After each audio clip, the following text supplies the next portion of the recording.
ഉത്സവങ്ങൾ ഭാരത സംസ്കാരത്തെ സജീവമായി നിലനിർത്തുന്നതായി പ്രധാനമന്ത്രി മൻ കി ബാത്തിൽ പറഞ്ഞു. पर्व है जो दिवाली के बाद आता है. सूर्य देव को समर्पित यह महापर्व നവരാത്രി ഉത്സവവേള ശക്തിയെ സ്ത്രീശക്തിയെ ആഘോഷിക്കുന്നതായി പ്രധാനമന്ത്രി പറഞ്ഞു. വ്യവസായം മുതൽ കായികം വരെ, വിദ്യാഭ്യാസം മുതൽ ശാസ്ത്രം വരെ ഏത് മേഖലയിലും രാജ്യത്തെ പെൺമക്കൾ വെന്നിക്കൊടി പാറിക്കുന്നു.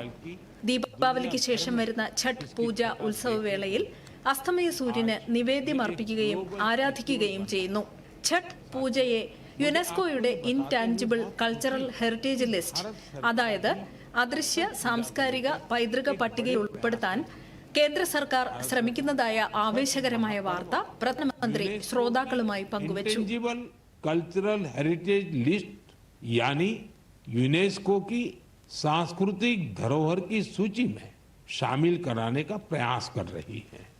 छठ पूजा जब यूनेस्को की सूची में शामिल होगी तो दुनिया के कोने कोने में लोग इसकी भव्यता और दिव्यता का ഭാരത സർക്കാരിന്റെ സമാനമായ ശ്രമങ്ങൾ കാരണം കൊൽക്കത്തയിലെ ദുർഗാ പൂജയും യുനെസ്കോ പട്ടികയിൽ ഉൾപ്പെട്ടു. സാംസ്കാരിക പരിപാടികൾക്ക് ആഗോളതലത്തിൽ അംഗീകാരം ലഭിച്ചാൽ ലോകം അവയെക്കുറിച്ച് പഠിക്കുകയും മനസ്സിലാക്കുകയും അവയിൽ പങ്കെടുക്കാൻ മുന്നോട്ട് വരികയും ചെയ്യും.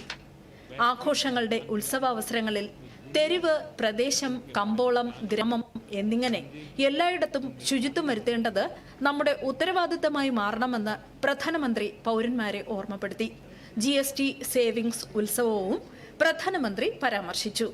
ദീപാവലി മഹോത്സവ ആശംസകളും നേർന്നാണ് പ്രധാനമന്ത്രി ഇത്തവണത്തെ മൻ കി ബാത്ത് അവസാനിപ്പിച്ചത്. News desk, Doordarshan.